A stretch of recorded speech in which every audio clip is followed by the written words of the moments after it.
नांदेड जिल्ह्यात तीव्र पाणी टंचाईला सुरुवात झाली असून त्याचे ताजे उदाहरण म्हणजेच भोकर तालुक्यातील जाकापूर या गावात जवळपास गेली 1 महिन्यापासून तिथल्या नागरिक जे आहे ते पाण्यासाठी वणवण भटकतात। या गावासाठी पाण्याचा स्रोत म्हणून एकच विहीर असून तीही कोरडी पडल्याच्या मार्गावर आहे। सध्या गाळयुक्त पाणी जे आहे ते गाळून घरी आणावं लागतंय आणि काही वेळ स्थिर ठेवून त्याला नितळ करून पिण्यासाठी वापरावं लागतंय असं तिथले पाणी सेंदण्याकरता आलेल्या महिलांनी सांगितलं आहे। तर इथे जिल्हा परिषद नांदेडच्या मुख्याधिकारी सुद्धा पाहणी करून गेलाय, पण आजपर्यंत पाण्यासाठी कुठलीच उपाययोजना केली नसल्याची खंत ही यावेळी या महिलांनी व्यक्त केली आहे। तर लवकरात लवकर टँकर सुरू करून पाण्याची व्यवस्था करावी एवढी माफक मागणी यावेळी उपस्थित महिला आणि दिव्यांग गावकऱ्यांनी केली आहे। उन्हाळा लागून केवळ 1.5 ते 2 महिने झाले नाहीत, भोकर तालुक्यात भीषण पाणी टंचाईचा सामना येथील नागरिक करत आहेत। आपण हे स्वतः पाहू शकता। आपल्या सभोवत आहेत जाकापूर येथील काही महिला नागरिक जे की या विहिरीतून ते पाणी भरतात। या विहिरीमध्ये 1-2 तांबे पाणी असेल एवढ्यावरती आपली तहान भागवत आहेत। आता आपण त्यांच्या तोंडून ऐकूया नेमकी इथली परिस्थिती काय आहे आणि किती दिवसापासून आहे आणि पुढे यांना काय करावं लागणार आहे। मावशी, आपलं नाव काय? मीराबाई तुकाराम राठोड। आपण कुठले आहात? जाकापूर गावात तंड्यातले गाव भीमतंडाळी। तुमच्या इथं पाण्याचे स्रोत काय काय आहेत? पाण्याचं कोणतंच काय नाही सर, आडाच आहे आम्हाला। याच्याचाही मार्गच नाही आम्हाला पाण्याचा। हे किती दिवसापासून असं आहे? 2 महिने झाले आम्हाला पाण्याचा त्रास आहे। मग तुम्ही आता पाण्याचं कसं करता? व्यवस्थापन काय आहे? आता व्यवस्था कोणतंच नाही सर, हेच गाळ भरून नेता हे नितळते। आता हे गाळ बी नसल्यानं आम्ही मरायची दाखल आहे बघा। सरकार दरबारी काही याच्यासाठी काहीच नाही। तुम्ही दाखल केले अर्ज वगैरे काही मागणी केली का पाण्यासाठी? मागणी केली सर, 2 महिने झाले मागणी। दरवर्षी हीच परिस्थिती असते का? हो, हीच परिस्थिती आहे। मग तुमच्याकडे टँकर वगैरे येतो का? हा, टँकर येते ना सर। अजून का नाही आला? मग 2 महिने झाले अजून येतेच म्हणाले तर येईना आला सर। त्या तारखेला येते, कोणत्या तारखेला तारीखच नाही। मावशी, तुम्ही पाणी कुठून भरता? आडाचं भरता। याच आडाचं भरता? किती आलं पाणी आता सध्या? आला आता तांबे आले, तेच नेता खरडून 2-2 प्यायसाठी हेच पाणी आहे का तुम्हाला? पियाच नाही तर बोरला 1-1-2-2 म्हणजे शेतामधून घेऊन येता? लोकांच्या बोरचं आणता, लोकांचं पाणी मागून आणता। ते पाणी पियाला, हे पाणी आंघोळ करा, तोंड धुया, काही करा, हेच पाणी, दुसरं पाणीच नाही गावात। मावशी, आपण पाणी कुठून भरता? या झाडाचं भरता सर आम्ही। पाणी नाही काय नाही, नुसतं त्रास आहे। उगा उपसीत राहता, रात्रभर डोळ्याला झोप घेत नाही, तरी 4 भांडे 2 भांडे भेटत नाही। आणि त्या नळाचं त्या बोरचं पाणी उगा 1-1-2-2 भांडे पियाला तेवढे। या विहिरीवरती किती घराचं पाणी निघते? या विहिरीवर बघा आम्ही कमीत कमी 20-25 घर आहेत बघा। 25 घर या विहिरीवर काम मागवतात? हो, काहीच नाही। रात्रच्या आम्ही बांधून घेता, मारून घेत्या पाण्यासाठी। चौकून शेणलं तर एवढं बी येईना पाणी। आम्हाला लई त्रास आहे सर आम्हाला पाण्याचं। हो, आम्हाला दुसरं काय नाही, पाणी तेवढं आम्हाला रोज वर्षान काय की टंकर आणते। तर आमदार 2 महिने झाले बघा, आता त्याची तारीख आली ना आली पण आम्ही मरून चालल्या नाही तर पाण्यामुळे। आम्हाला पियाला पाणी भेटणार झालंय, आम्हाला आंघोळीला पाणी भेटणार झालंय, कुठे कोणता सांडण्याला पाणी नाही। आम्हाला लई त्रास आहे पाण्यापायी। आम्ही मारू घेत्या बघा।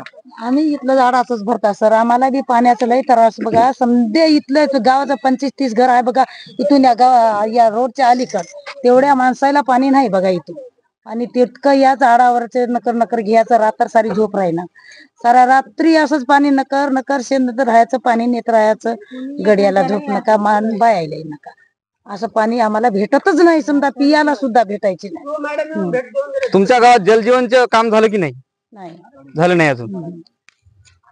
एकीकडे सरकार शुद्ध पिण्याचे पाणी देण्यासाठी जलजीवनचे कोट्यावधी रुपये खर्च करतोय, परंतु भोकर तालुक्यातील जाकापूर या गावामध्ये अजूनही साधं पाणी सुद्धा प्यायला मिळत नाही। रात्र त्यांना जागरण करून आपल्या कुटुंबाची तहान भागवण्यासाठी या ठिकाणी या विहिरीवर यावं लागते। वेळ प्रसंगी एकमेकात भांडणही होतात असे आपल्या महिलांच्या तोंडातून ऐकलेलं आहे। कॅमेरामन निळकंठ पडवळेसह गंगाधर पडवळे, भोकर। एकीकडे राज्य शासन दिव्यांग बांधवांच्या आर्थिक उन्नतीसाठी ग्रामपंचायत थ्रो काही हिस्सा त्यांना दिला जातो, तर दुसरीकडे मात्र भोकर तालुक्यात आपल्याला असं दृश्य दिसून येत आहे। दिव्यांग बांधवांना पाण्यासाठी आपल्या 3 चाकी गाडीवरून वाहनावरून पाण्यासाठी या ज्या कोरड्या ठक्क आता पडली विहीर, त्या विहिरीत पाण्यासाठी यावं लागते। आपण त्यांच्या तोंडून ऐकूया की त्यांच्या यातना काय आहेत। आपलं नाव काय? दशरथ नागोराव जाधव सर, जाकापूर जाकापूरचे तालुका तालुका भोकर, जिल्हा नांदेड. आपल्या इथली परिस्थिती काय आहे पाण्याची आणि तुम्ही पाणी भरताय, तुम्ही दिव्यांग स्वतः आहात, तर तुम्हाला काय वाटते सांगा. सर आमच्याकडे पाणी नाही सर, आता काहीच नाही. आमचा आता उन्हाळाच आहे आता. हा. आणि शिव मॅडम ते आले होते सर, काय एक भेट देऊन गेले तर. हो सरपंच साहेब त्याला आणले होते, काहीच झालं नाही सर. आणखी आता आम्ही त्याची वाट बघायला पाण्याची, पाणी येईल बा, टँकर येईल म्हणून. एवढं सर. तुम्ही पाणी भरता स्वतः? हो सर, नेतोच आता सायकलवर 2-2 भांडे नेतोच. हा 2-2 आपल्या घरात अजून कोण कोण आहेत? एक मुलगी आहे सर, पत्नी आणि मुलगा आहे. बर, काहीतरी करा सर पाण्याची. मुंबईतील शिवसेना शिंदे गटाचे विभाग प्रमुख लालसिंग राजपुरोहित यांचे कांदिवलीतील एका मराठी कुटुंबियांच्या दुकानाचा गाळा हडप केला होता. तर दुकानाचे पैसे मागणाऱ्या कुटुंबियांना जीवे मारण्याची धमकी देणाऱ्या शिवसेना शिंदे गटाच्या विभाग प्रमुखाला अखेर काल कांदिवली पोलिसांनी गुन्हा दाखल करून अटक केली आहे. यानंतर आता शिंदे गटाच्या प्रवक्त्या शीतल म्हात्रे, माजी नगरसेवक एकनाथ हुंडारे आणि वैभव भराडकर यांच्या माध्यमातून दत्तात्रय पै या वृद्ध नागरिकाला त्यांच्या दुकानाची चावी ही पुन्हा मिळाली आहे. त्यामुळे मागील 8 वर्षांपासून लालसिंग राजपुरोहित यांच्या त्रासापासून मराठी कुटुंबांची सुटका झाली आहे, तर मराठी कुटुंबाला न्याय मिळाला आहे. वास्तूचा आम्ही देतो आहोत. शिंदे साहेबांच्या आदेशाने आज पै काकांची जी इतक्या वर्षांची त्यांचा जो संघर्ष होता तो आज तिथे समाप्त झालेला आहे आणि आज ते त्यांच्या वास्तूमध्ये उभे आहेत. त्यांचा मुलगा त्यांच्यासोबत आहे, त्यांचे मित्र त्यांच्यासोबत आहेत आणि सर्व शिवसेनेचे पदाधिकारी, आमचे नगरसेवक, विभाग प्रमुख सर्वजण इकडे उभे आहेत. आणि काका, ही तुमची जागा आहे आणि तुम्ही ह्याच्यामध्ये आता शांतपणे आणि तुम्हाला जे करायचं ते करा. मला कुठलाही त्रास होणार नाही. बाबा तुम्ही एवढं आश्वासन दिलं तेवढं पुरे झालं. तुम्ही माझ्यासाठी एवढं तुम्ही प्रयत्न केलेत. Really I am very happy. फार आनंद झाला मला. रात्रभर बिचारे माझ्यासाठी ते आले होते माझ्या घरी, तरी पण मी त्यांना हे नाही केलं. मला रिअली वाईट वाटते मला. करून दाखवा. ही ट्रॉफी आहे माझ्यासाठी, ट्रॉफी. असं वाटतं की मी ट्रॉफी जिंकलोय. तुम्ही बसलात, काय पहिली भावना? मला फार फार आनंद होत आहे. फार मी खुश झालो. माझे पोरं बाळ सर्व खुश आहे. मला आहे ना बोलतो वेळ म्हटलं आलं. काका काका शांत. आणि आज एकनाथ साहेबांनी जे काम केलं त्यांना जेव्हा कळलं की बाबा मी मला त्रास आला, 5 वर्ष या माणसाने त्रास घेतला आणि काका शांत.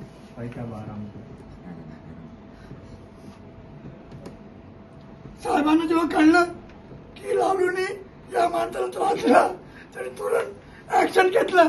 पोलिसांना सांगितलं की यांचं काम तुम्ही करा आणि त्याच्या हायफाय करा. मला तर आपलं पक्षाचा असून दे, कोणी असून दे, पण जो माणूस गरीब माणसाला त्रास देतो अशा माणसाला सोडू नका. काका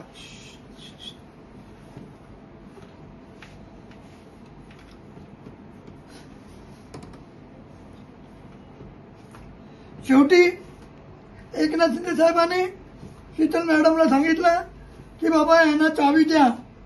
बिचारे जेव्हा रात्री माझ्या घरी आले होते, पण मी माझा नाईलाज होता. मी झोपलो होतो, मी आजारी होतो आणि मला उठता आलं नाही. मी घाबरलो होतो की कुठल्या लालूचे माणसं आहेत की मला भीती वाटली होती, म्हणून मी त्यांना दिलं नाही. त्यांची पण मी माफी मागतो. पण ज्या मॅडमने, शीतल मॅडमने ते एवढं मेहनतीने ते बिचारे रात्रभर माझ्या घरी बिल्डिंग समोर होते, घरी पण यांनी प्रयत्न केला पण ते वाटपीने दिला नाही. पण त्यांचा रूल आहे तो, त्यांचा त्यांना म्हणत नाही मी. आज सकाळपासून ते मॅडम आमच्या दुकानामध्ये येऊन बसले, माझ्याकडे वाट बघत होते. शेवटी त्यांनी मला चावी दिली. मला त्यांचं फार फार आभारी आहे त्यांचे. या अशा माणसाला आम्ही त्यांना भरपूर सपोर्ट केला पाहिजे. मला आज फार आनंद आला. मी खास करून एकनाथ शिंदे साहेबांचा धन्यवाद देतो. मुख्यमंत्री देवेंद्र फडणवीस साहेबांचा करतो. त्यांनी जेवढं लवकर फास्ट ऍक्शन घेतली त्याच्यामुळे मला सर्वांचं अभिनंदन करायचं मला आहे. I am very thank you. मला जास्त बोलता मला येत नाही, मला त्रास होतो, म्हणून मी आभारी जास्त करून. आणि प्लस आमचे अंडोरे साहेब आहेत, ते पण म्हणजे रात्रभर तिथे आले होते माझ्या बिल्डिंग समोर मला भेटायसाठी. पण नायराजन मी भेटलो नाही कारण की मी आजारी होतो आणि मी झोपलो होतो. आणि नंतर मला काढलं मी केलं आलं होतं. मग त्यांची माफी मागितली की बाबा तुम्ही आलात, एवढा रात्रभर आलात, मी तुमची माफी मागतो.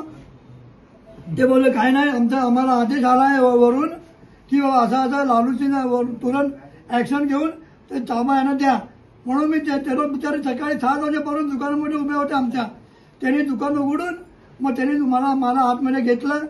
तेव्हा मला सॅटिस्फाईड झालं. मला व्हेरी व्हेरी हॅपी झालं. माझ्या लाईफ पै साहेबांना आम्ही आज त्यांचा जो खरोखर त्यांच्या हक्काची जी जागा होती ती आज आम्ही त्यांना त्यांची चावी आज आम्ही त्यांना दिलेली. आत्ताही ते त्यांच्या वास्तूत बसलेले आहेत. पै साहेबांना खरंच जो काही त्रास झाला त्यासाठी आम्ही पक्षातर्फे खरंच दिलगिरी व्यक्त करतो. परंतु माननीय शिंदे साहेबांनी एकनाथ शिंदे साहेबांनी स्वतः पोलिसांना सांगून जो कोणी लालसिंग होता आमचे विभाग प्रमुख त्यांच्यावर कारवाई करायला सांगितली. कारण इथे कोणी जर अन्याय केला तर त्याला कुठल्याही परिस्थितीत माफी मिळणार नाही. तो आमचा पदाधिकारी जरी असेल तरी जर तो चुकला असेल तर नक्कीच त्याला शिक्षा ही होईल. त्याला कुठल्याही पद्धतीने मागे घालण्यात येणार नाही असा एक संदेश शिंदे साहेबांनी आज आपल्या या गोष्टीतून दिलेला आहे. नांदेडच्या हिमायतनगर तालुक्यातील कार्ला इथल्या शेतकऱ्यांना महात्मा गांधी राष्ट्रीय रोजगार हमी योजनेअंतर्गत सन 2023 आणि 24 मध्ये सिंचन विहिरींना मंजुरी मिळाली आणि शासकीय मान्यताही मिळाली. त्यानुसार शेतकऱ्यांनी पत्नीच्या अंगावरील सौभाग्याचे लेणं म्हणून समजला जाणारे दागदागिने मोडून आणि पैशांची उसनावारी करत खासगी कर्ज काढून सिंचन विहिरीचे खोदकाम करून बांधकामही पूर्ण केले. मात्र शासनाच्या बेदखल लापरवाहीमुळे आणि अधिकाऱ्यांच्या चालढकल वृत्तीमुळे मनरेगा अंतर्गत सिंचन विहीर लाभार्थी शेतकऱ्यांच्या खात्यावर अद्यापर्यंत अनुदानाची जी आहे ती रक्कम जमा झाली नाहीये. तर अनुदानाची रक्कम खात्यात जमा व्हावी यासाठी हिमायतनगर पंचायत समिती कार्यालयात अनेक वेळा चक्रा मारूनही चपल्या झिजल्या पण अद्यापर्यंत अनुदानाची रक्कम मिळाली नाही. त्यामुळे मेटाकुटीला आलेल्या कार्ला इथल्या शेतकरी आत्माराम मोरे, डॉक्टर गफार कार्लेकर, वैजंता यमजलवाड आणि त्याचबरोबर राजेश्वर ढानके, अब्दुल रहमान, बळवंत मिराशे, ओमप्रकाश मोरे या शेतकऱ्यांनी मनरेगा सिंचन विहीर अनुदानाची रक्कम खात्यात जमा करावी अन्यथा उपोषणास बसू असा इशारा निवेदनाद्वारे दिलाय. मी काल दिनांक 6/3/2025 रोजी गटविकास अधिकारी आणि तहसीलदार मॅडम तसेच जिल्हाधिकारी यांच्याकडे आमचा एक उपोषणाचा अर्ज पाठवलेला आहे. आम्ही सर्व शेतकरी मला सर्व शेतकऱ्यांना आव्हान आहे तालुक्यातील की आपण सर्वांनी आम्हाला सहकार्य करायचं आहे. 17 तारखेला आपण उपोषणाचा इशारा दिलेला आहे. त्या अनुषंगाने 17/3/2025 रोज सोमवारी हिमायतनगरला आपण सर्वांनी येऊन उपोषणासाठी मदत करायची आहे आणि उपोषण आम्हाला बसायचं आहे आणि शासनाला हे दखल घ्यावी अशी आम्हाला विनंती करायची आहे. मी शेतकरी अब्दुल गफार अब्दुल वाहेद, गट नंबर 113, राहणार कार्ला, तालुका हिमायतनगर, जिल्हा नांदेड. मी आपल्या माध्यमातून संबंधित अधिकारी आणि पदाधिकाऱ्यांना यांना विनंती करतो की 2022-23 आणि 2023-24 या इसवी सणामध्ये जवळपास बऱ्याचशा विहिरी मंजूर झाल्या होत्या. त्याच्यापैकी आमच्या कार्ला इथे 7 विहिरी मंजूर झाल्या होत्या आणि आम्ही स्वतःचे पैसे लावून विहीर खोदकाम केलेलं आहे आणि विहिरीचं बांधकाम सुद्धा केलेलं आहे. आज विहीर बांधकाम करून 1.5 ते 2 वर्ष होत आलेले आहेत, परंतु आमच्या खात्यावर बांधकामाचे पैसे आणखी 1ही रुपया पडलेला नाही. त्या अनुषंगाने आम्ही सन्माननीय संबंधित अधिकारी, BDO म्हणजे गटविकास अधिकारी तसेच तहसीलदार मॅडम यांना भेटलो. तसेच जिल्हाधिकारी साहेब यांना सुद्धा आम्ही काल भेटण्यासाठी गेलो होतो, परंतु साहेब आम्हाला भेटू शकले नाहीत. त्या अनुषंगाने सन्माननीय जिल्ह्याचे पालकमंत्री आणि जिल्हाधिकारी साहेब तसेच खासदार साहेब, आमदार साहेब, माजी आमदार साहेब या सर्वांना विनंती आहे की आमच्या तालुक्यातील सर्वांचेच शेतकऱ्यांचे जे काही बिल थकीत आहेत ते बिलेचा मावेजा लवकरात लवकर आमच्या खात्यावर जमा व्हावा. कारण आम्ही पदरमोड करून घरातील जे काही आमच्या आई बहिणीचे पत्नीचे दागदागिने होते ते पदरमोड करून हे आम्ही आतापर्यंत ही विहीर खणलेली आहे, विहीर बांधकाम केलेलं आहे. परंतु जेवढी मंजुरी झाली त्याच्यापेक्षा आम्हाला 70% मावेजा आणखी मिळालेला नाही. तरी याची संबंधित अधिकाऱ्यांनी साहेबांनी दक्षता घ्यायची आहे. राज्याचा अर्थसंकल्प शेतकऱ्यांच्या तोंडाला पाणी पुसणारा आहे अशी नाराजगी शेतकऱ्यांनी व्यक्त केली आहे. तर राज्याचे अर्थमंत्री अजित पवार यांनी आज मांडलेला अर्थसंकल्प शेतकऱ्यांच्या तोंडाला पाणी पुसणारा असून या अर्थसंकल्पात शेतकऱ्यांच्या कर्जमाफीबद्दल काहीच नाहीये. शेतकऱ्यांच्या मालाला हमीभाव देण्यासंदर्भात काहीच योजना नाहीये. आधुनिक तंत्रज्ञानाचा वापर करून शेती करण्यावर अर्थसंकल्पात सांगितलं आहे, परंतु शेतकऱ्यांना शेतीसाठी लागणाऱ्या प्रत्येक वस्तूवर GST लावावा आणि तो माफ करण्यावर कुठेच बोललं गेलं नाहीये. आणि या अर्थसंकल्पात सौर ऊर्जा आणि मोफत वीज जोडणीबाबत सांगितलंय. परंतु गेल्या 2 वर्षांपासून शेतकऱ्यांचे वीज जोडणीसाठी डिमांड भरल्या गेल्या आहेत, ते अजूनपर्यंत जोडल्या गेल्या नाहीयेत। या अर्थसंकल्पात शेतकऱ्यांना बळ देण्यासाठी, त्यांना संकटातून बाहेर काढण्यासाठी प्रयत्न केलेले दिसत नाहीयेत। शेतकऱ्यांना संपवणार हे अर्थसंकल्प आहे, शेतकऱ्यांना संपवणारा हे अर्थसंकल्प असल्याचं देखील शेतकऱ्यांनी यावेळी म्हटलंय। आज जे अर्थसंकल्प अजित पवार साहेबांनी घोषणा केली, समजा अर्थसंकल्प मांडलं, ते अतिशय शेतकऱ्यांसाठी फसवा अर्थसंकल्प आहे ते। कारण ज्या आशेने शेतकरी बघत होता की कर्ज माफ होईल, तर ते कर्ज काही त्यांनी माफ केलं नाही आणि अशा भरपूर योजना दिल्या, त्या सगळ्या योजना फार फसव्या आहे। कृषी पंपाला 7.5 हॉर्स पॉवर पर्यंत आता वीज माफ वगैरे, पण ते 12 घंटे तुम्ही शेतकऱ्यांना वीज देण्यापेक्षा, ती माफी देण्यापेक्षा 24 तास तुम्ही वीज द्या शेतकऱ्यांना। आणि बाकीच्या ज्या 500 कोटी दिल्या आहेत, कशात दिल्या? तुम्ही हमी भाव द्या, त्यांना काही सल्ल्याची गरज नाही। शेतकरी स्वतःच खूप हुशार आहे आणि शेतकरी जेव्हा चांगला पिकवतो, त्याला तुम्ही जर भाव नाही दिला तर तो फार नाराज आणि आर्थिक संकटात जातो। त्यामुळे अजित पवारांनी जे अर्थसंकल्प जाहीर केला आहे ते फार फसवा आहे आणि शेतकऱ्यांच्या तोंडाला पाणी पुसलं आहे। लाडक्या बहिणींना 2100 रुपये, लाडक्या बहिणींना सगळे पैसे दिले आहे आणि महाराष्ट्राची तिजोरी ही खाली केली आहे आणि त्याच्यामुळे सगळं नुकसान झालेलं आहे। म्हणून शेतकऱ्यांचा जे महाराष्ट्राचा पाठीचा कणा आहे, तो मोडण्याचा ही सरकार जास्तीत जास्त भर देत आहे। कर्जमाफी त्यांच्या झाली होती, त्यासोबतच त्यांनी जे जाहीरनाम्यात कर्जमाफी दिली होती, म्हणजे जाहीर केली होती, ते कर्जमाफी त्यांनी या बजेटमध्ये मांडली नाही आहे। आणि तुरीचा भाव, सोयाबीनला भाव आणि कापसाचा फार बेकार परिस्थिती आहे।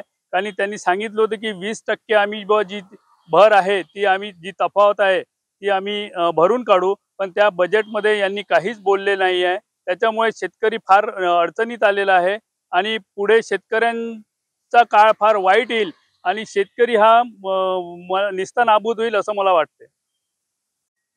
एक शेतकऱ्यांच्या तोंडाला पानं पुसणारा हे आर्थिक बजेट झालेलं आहे। त्यांनी ज्या काही गोष्टी याच्यात घोषणा केलेल्या आहे किंवा कृत्रिम म्हणजे AI टेक्नॉलॉजीचा वापर हा शेतीत करणार आहे, 50,000 एकर पर्यंत 1,50,000 शेतकऱ्यांना त्याचा फायदा होणार आहे, 1,00,000 एकरवर त्याचा फायदा होईल। पण ही काही योजना काही खरी नाही आहे, हे निव्वळ खोटं बोलणं आहे। त्यानंतर 2 वर्षात 500 कोटीचा निधी शेतीला कशाला देणार आहे? इकडे शेतीच्या प्रत्येक मालावर GST कर लावलेला आहे। त्यांनी स्प्रिंकलर घेतलं, त्यांनी ट्रॅक्टर घेतला का, त्यांनी अजून कोणती वस्तू घेतली का? बियाण्यापासून सर्व कर भरावा लागतो। त्यानंतर जो महत्वाचा मुद्दा जो होता तो कर्जमाफीचा, तो कर्जमाफीचा यांच्या अजेंडात, महायुतीच्या अजेंडात यांनी घोषणा केली होती आणि यांनी कर्जमाफी केली नाही।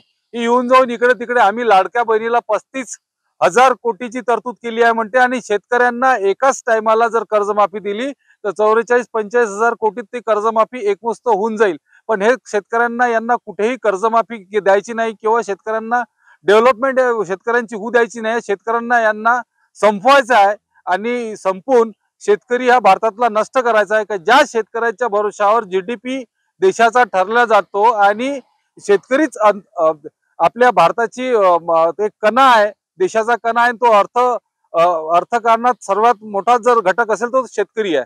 आता जर यांनी ज्याही योजना दिल्या आहे, समजा कृषी पंपांना 7.5 पॉवर पर्यंतच्या कृषी पंपांना मोफत वीज जोडणी योजना, एकीकडे हे म्हणतात की आम्ही मोफत वीज जोडणी योजना देऊ आणि एकीकडे हे सोलरची सक्ती करू राहिले।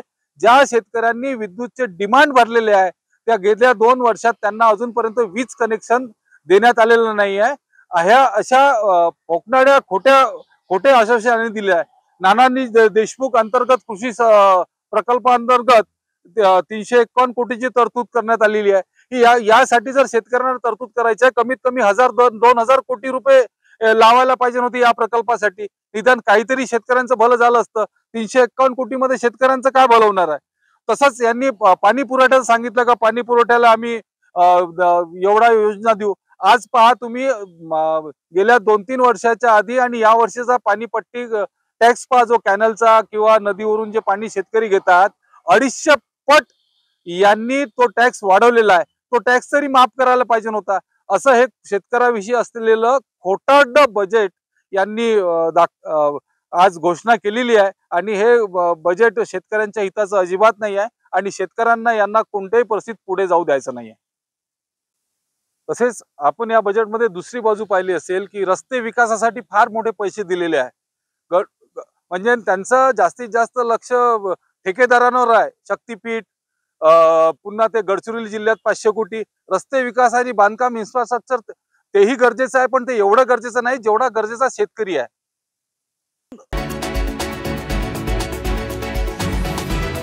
जळगाव इथल्या प्रसिद्ध दागिने व्यापारी Rajmal Lakhichand jewellers private limited यांचा खात्यावरील फसवणुकीचा ठपका जो आहे तो स्टेट बँक ऑफ इंडियाने हटवलाय.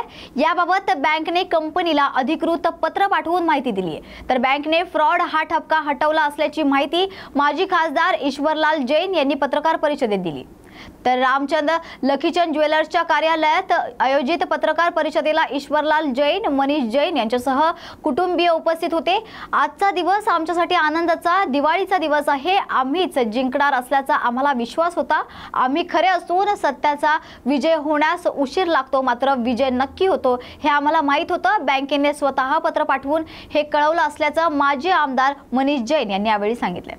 बोलवली होती SBI कडून तुम्हाला काय पत्र प्राप्त झालं त्याबद्दल? काल आपण भारताने क्रिकेटमध्ये मॅच जिंकून फायनल दिवाळी साजरी केली, तशीच आज मीही दिवाळी साजरी करतो आहे. कारण स्टेट बँकेकडनं जे पत्र आलं आहे फार आशादायी आहे माझ्यासाठी आणि माझ्यावर असलेले आरोप त्यांनी स्वतः मागे घेतलेले आहेत. याचं कारण असं की मी त्यांच्या त्या एकंदर वागण्यामुळे मागच्या 3 वर्षामध्ये अनेक एजन्सीजना तोंड द्यावं लागलं, अनेक त्रास सहन करावं लागले, बदनामी झाली, पेपरमध्ये फोटोसुद्धा छापून करून आले. हे सगळं काही त्यांनी केले. पण आम्हीसुद्धा अगदी एका दिलानं संपूर्ण कुटुंब की आपल्याला फाईट आऊट करायचं आहे, आपल्यावर झालेला सगळा अन्याय आहे, खोटं आहे आणि म्हणून आम्ही एकत्र राहून आणि भांडत आलो. त्याचा अभ्यासही केला, त्यांच्या त्या कायद्याचा अभ्यास केला आणि त्याच्यामुळे आज जे पत्र मला मिळालेलं आहे त्याच्यामध्ये त्यांनी स्पष्ट म्हटलेलं आहे की सुप्रीम कोर्टाच्या आदेशाप्रमाणे जे हे असेल, तुमचं म्हणणं काय आहे हे ऐकून घेतल्याशिवाय तुम्हाला नॅचरल जस्टिसला बाजूला ठेवता येणार नाही. दुसरं, त्यांच्या विरोधात जे काही तुम्ही वापरता आहात त्याची कॉपी त्यांना दिली पाहिजे. माझ्या केसमध्ये त्यांनी दोघे दिलेले नाही, दोघे गोष्टी पाळलेल्या नाही. तीच गोष्ट सुप्रीम कोर्टाने जो निकाल दिला होता 27 मार्चला 23ला, त्याच्यामध्ये सुद्धा सेम 100% माझी केस फिट बसत होती. म्हणून मी कोर्टात गेलो स्क्वॅशिंगसाठी की ही माझी गोष्ट, माझ्यावर झालेला अन्यायसुद्धा स्क्वॅश झाला पाहिजे. तर आज त्यांनी आपल्या SBIला स्वतःला समजलं की आपण केलं ते चुकीचं आहे आणि म्हणून त्यांनी माझ्यावर लावलेला जे फ्रॉडुलंट अकाउंटचा टॅग आहे तो त्यांनी काढून टाकलेला आहे. माझे अकाउंट कोणतेही फ्रॉडुलंट नाही, मी फ्रॉड केलेलं नाही हे त्यांनी मान्य केलेलं आहे. SBIने स्वतःहून मान्य केलेलं आहे आणि हीच माझ्यासाठी आनंदाची बाब होती. आनंद तुमच्याबरोबर शेअर करण्यासाठीच आपल्या सगळ्यांना बोलवलं. धन्यवाद. बाबूजी, यामध्ये आपल्यावरती नक्की आरोप काय लावलेले होते? त्यांनी किती कोटी रुपयांचा फ्रॉड केला असतो? तो वेगळा कोटी रुपयाचा फ्रॉड जो होता तो बँकेने केला होता. आता ज्या केसेस आहेत त्यांनी कंप्लेंट केली कोणाकडे? CBIकडे. त्यांनी म्हटलं बेस्ड ऑन फॉरेन्सिक ऑडिट त्यांनी फ्रॉड केला आहे. मी तुम्हाला दाखवलं की फॉरेन्सिक ऑडिटने काय म्हटलं आहे.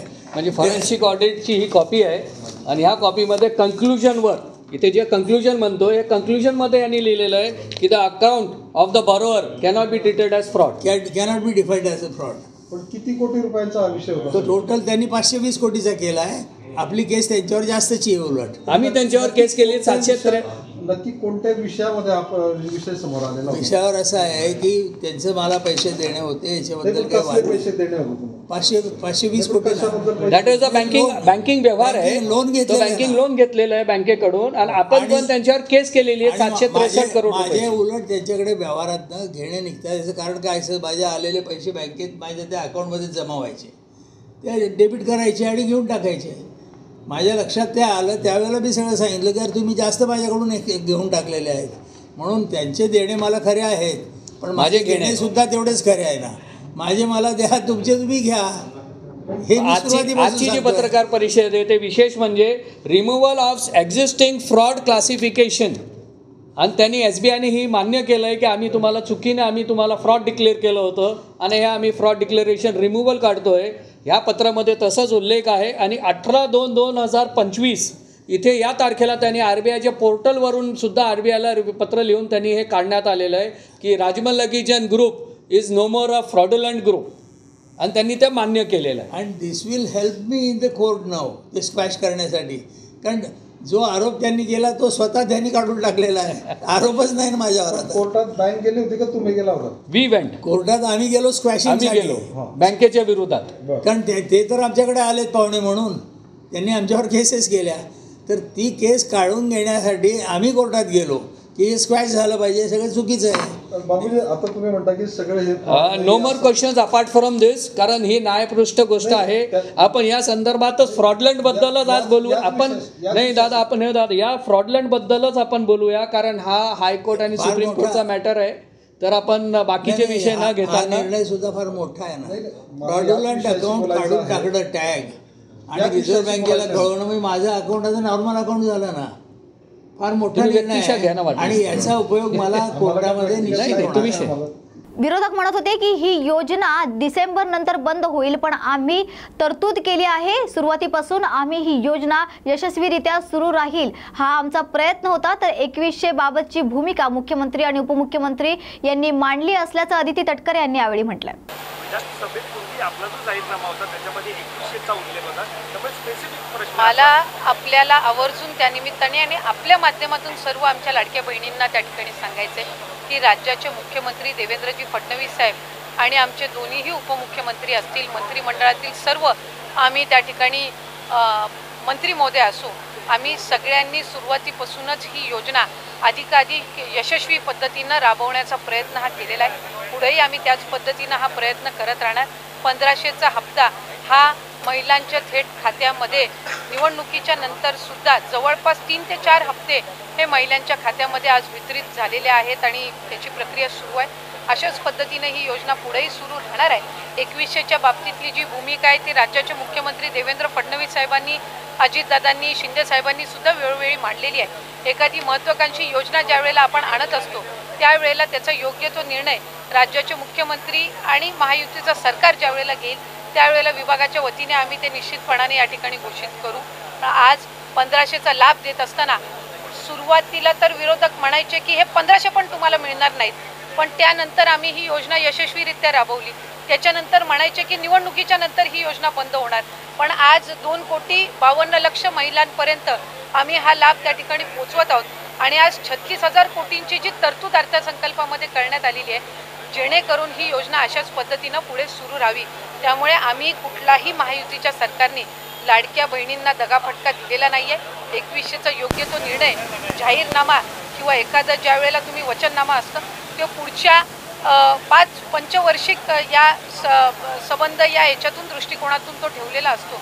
त्यामुळे त्या बाबतीतला योग्य तो निर्णय हा महायुतीचं सरकार हे निश्चितपणाने घेईल. पण आपल्या माध्यमातून मला लाडक्या बहिणींना सांगायचं आहे की ही योजना कधीही बंद होणार नाही आणि महायुतीच्या सरकारकडून अशाच पद्धतीनं चालू राहील. या उलट या अर्थसंकल्पामध्ये महिलांना आर्थिकरित्या सक्षम करण्याच्या दृष्टिकोनातून उमेद भवन असतील, अस्मिता भवन असेल, त्याचबरोबर त्यांना सक्षम करण्याच्या दृष्टीतून आर्थिक साक्षरता आणणं असेल, हे सगळे उपक्रम हाती घेण्यासाठी सुद्धा भरीव तरतूद ही या अर्थसंकल्पामध्ये केलेली आहे. त्यामुळे महिलांना अधिकाधिक सक्षम करण्याच्या दृष्टिकोनातून विरोधकांचं म्हणणं आहे की लाडक्या बहिणीला फसवलेलं आहे या शासनानं. मला वाटतं विरोधकांच्या नजरेमध्ये नेहमीच लाडकी बहीण योजना ही खूपच आलेली आहे. मुख्यमंत्री माझी लाडकी बहीण ही योजना महायुतीच्या सरकारची अतिशय महत्त्वाकांक्षी अशी योजना आहे आणि आज जवळपास 2,52,00,000पेक्षा अधिक महिलांना आम्ही दर महिन्याला हा लाभ त्या ठिकाणी पोचवत आहोत. खरं तर विरोधकांनी तर अशा पद्धतीच्या सुद्धा वावड्या उठवल्या होत्या किंवा अशा पद्धतीचा सुद्धा अपप्रचार सुरू केला होता की निवडणुका झाल्यानंतर महायुतीचं सरकार आल्यानंतर महायुतीचं सरकार ही योजना बंद करेल, अशा पद्धतीचा अपप्रचार त्यांनी सुरू केला होता.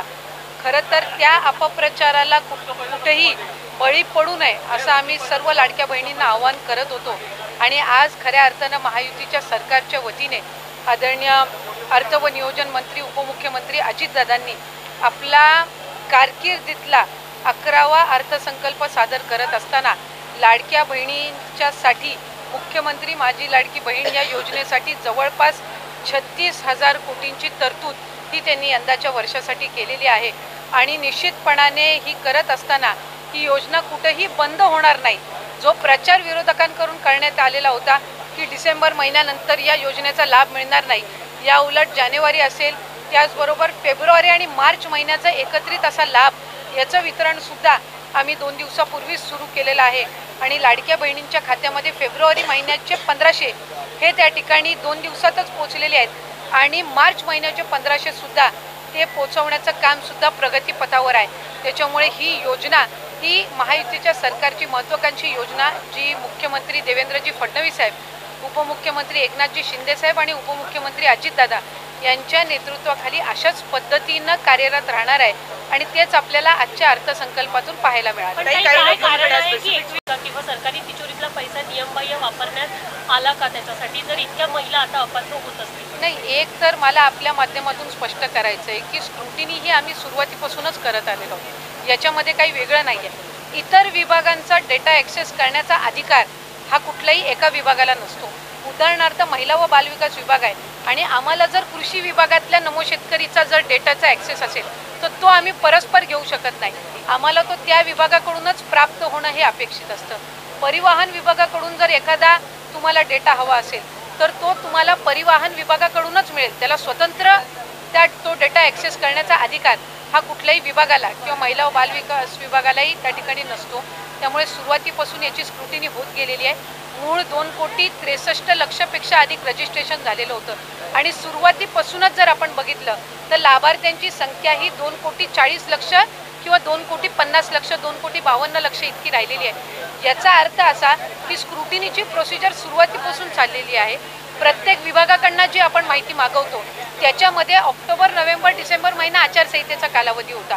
हा वगळता जशी जशी आमच्याकडे त्या विभागांकडनं माहिती येते त्या पद्धतीनं आम्ही ते पुढचं DBT करायच्या आधी योग्य ती कारवाई असते ती करत असतो। त्यामुळे कुठल्याही पात्र जी निकषांमध्ये पात्र आहे एकही निकष न बदलता जी महिला पात्र आहे त्यांच्यावर अन्याय हा कधी या विभागाच्या किंवा महायुतीच्या सरकारकडून झालेला नाही। आपल्या माहितीसाठी मला सांगायचं आहे की मार्च महिन्यापर्यंतचा जो हप्ता आहे तो अर्थसंकल्पाच्या आधीच वितरित झालेला आहे आणि ही जी तरतूद आहे ही पुढच्या महिन्यांपर्यंत आहे। डिसेंबर महिन्यांमध्ये ज्या वेळेला ही जी केलेली तरतूद आहे या पलीकडे जर आपल्याला लाभासाठी तरतूद करावी लागली तर डिसेंबरच्या अधिवेशनामध्ये ती निश्चितपणाने करण्यात येईल। 36,000 कोटींची तरतूद जी आहे पहिले वर्षाचे 3 महिन्याची तरतूद ही आधीच उपलब्ध करून दिलेली आहे। आता राहिले तुमचे 9 महिने आणि मग त्याच्यानंतर डिसेंबरच्या अधिवेशनामध्ये जर पुढच्या 3 महिन्यासाठी लागली तर त्या पद्धतीनं ती पुरवणी मागण्यांमध्ये केली जात असते। त्यामुळे या योजनेला यशस्वीरित्या राबवण्यासाठी जी काही तरतुदीची गरज आहे दर महिन्याच्या लाभाकरिता ती या अर्थसंकल्पामध्ये झालेली आहे।